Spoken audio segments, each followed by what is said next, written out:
Hello everyone, আসসালামু আলাইকুম। চলে আসলাম আবার নতুন একটি ভিডিওতে। গসাগু ও লসাগুর মধ্যে পার্থক্য আমরা এইবারে বুঝব। গসাগু লসাগুর মধ্যে কী পার্থক্য।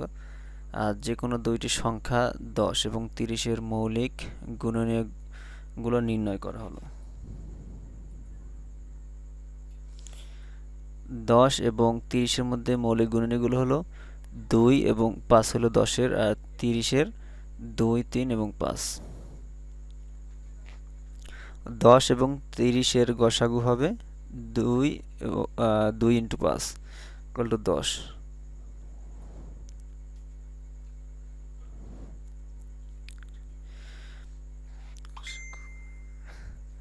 আর এখানে লসাগু হবে 2 ইন্টু 3 ইন্টু 5 সমান 30। আবার 10 এবং 30 সংখ্যাদ্বয়ের গুণফল হবে 10 গুণ 30, 2 গুণ 5 ইন্টু 2 গুণ 3 গুণ 5 ইকুয়াল টু গসাগু এবং লসাগু।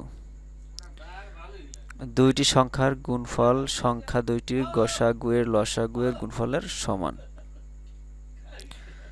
দুইটি সংখ্যার গুণফল ইকুয়াল টু সংখ্যাদ্বয়ের গসাগু ইন্টু সংখ্যাদ্বয়ের লসাগু।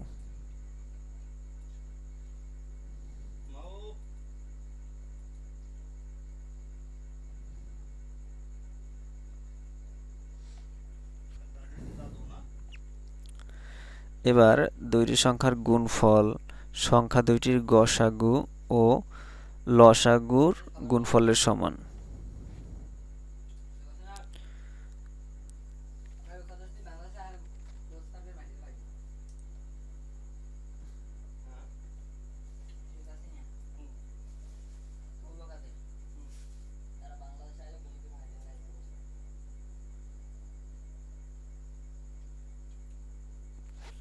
মারবে কিটা? কিটা মারবে? ওইয়ে পারবে না।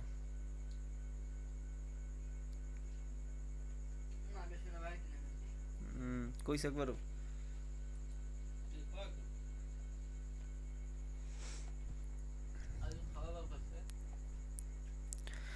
তুমি কি উপরের গাণিতিক উক্তিটি গসাগুর খেলা এবং লসাগুর খেলা অংশে আলোচনা করার পদ্ধতির মাধ্যমে যে কোনো দুইটি সংখ্যার জন্য সত্য প্রমাণ করতে পারবে?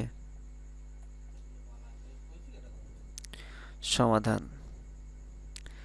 হ্যাঁ, আমি উপরোক্ত গাণিতিক বাক্যের সত্যতা প্রমাণ করতে পারবো।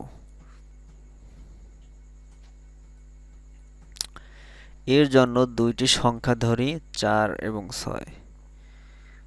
উৎপাদকের গাছের মাধ্যমে 4 এবং 6 এর গসাগু নির্ণয়।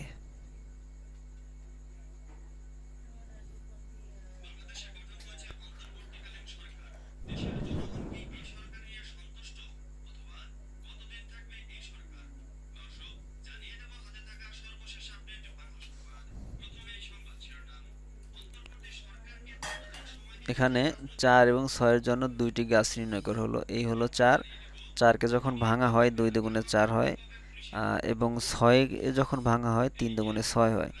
এর ভিতরে কমন সংখ্যা হলো 2।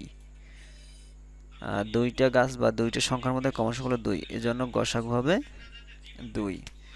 অতএব 4 ও 6 এর গসাগু 2। গুণনীয়ক এর মাধ্যমে গসাগু নির্ণয়। এখন আমরা যদি গুণনীয়কের মাধ্যমে গসাগু নির্ণয় করি তাহলে 4 এর গুণনীয়ক হবে 1, 2 এবং 4, এবং 6 এর গুণনীয়ক হবে 1, 2, 3 এবং 6।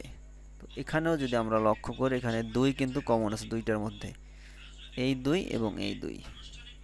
তার মানে এর যেহেতু দুইটা যেহেতু শুধুমাত্র 2 কমন গেছে দুইটি সংখ্যার মধ্যে, তাই এখানের গসাগু হবে 2। এইবার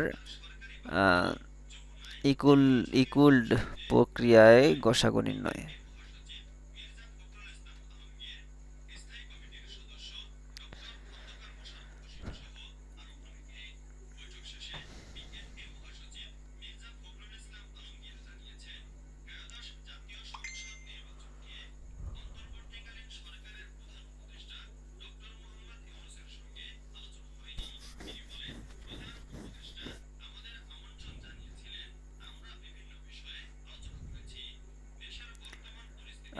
অতএব ৪ এবং ৬-এর গসাগু হয় ২ এবং উৎপাদকের গাছের মাধ্যমে ৪ ও ৬-এর লসাগু নির্ণয়।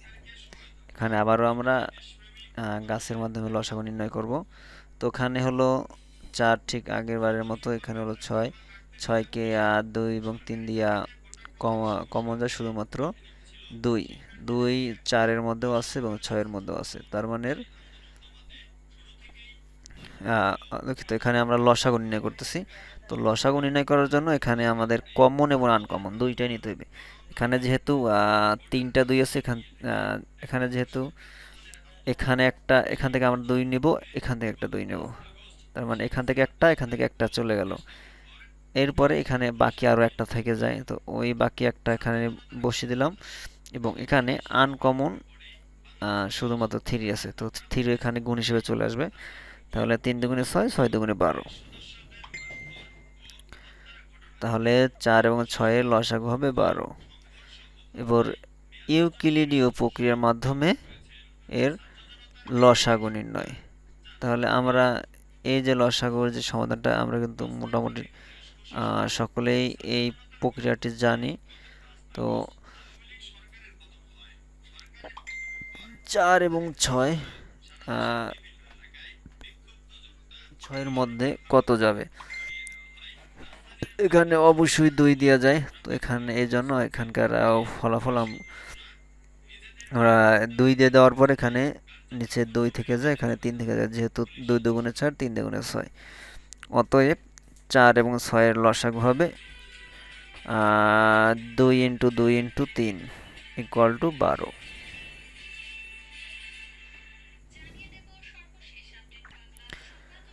এর পরবর্তীতে আবারও যদি আমরা লসাগু নির্ণয় করতে যাই ৪ এবং ৬-এর গুণিতক নির্ণয়ের মাধ্যমে। এখন আমরা আবার গুণিতক এর আগে যে গসাগু বের করছিলাম গুণিতকের মাধ্যমে, এইবারে গুণিতকের মাধ্যমে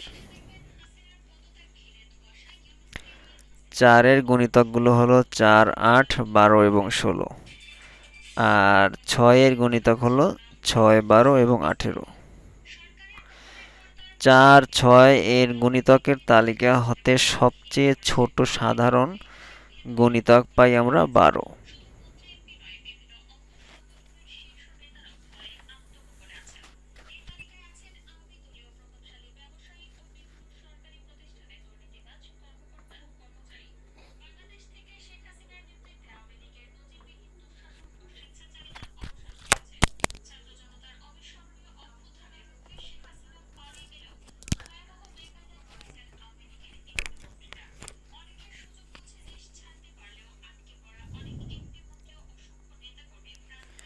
অতএব ৪ এবং ৬-এর লসাগু পেয়ে যাই এই প্রক্রিয়ায়ও ১২ই।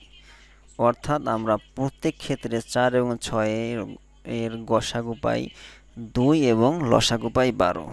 তার মানে আমাদের এই প্রক্রিয়ার সমাধানটি সম্পূর্ণরূপে ঠিক আছে। তো এখানে ৪ এবং ৬-এর গসাগু ও লসাগু এর গুণফল যদি আমরা ধরি ১২ দুগুণে ২৪, আবার ৪ × ৬-এর গুণফল হলো ২৪। সুতরাং দুটি সংখ্যার গুণফল এবং দুটি সংখ্যা দুটির গসাগু এবং সংখ্যা দুটির লসাগু প্রমাণিত।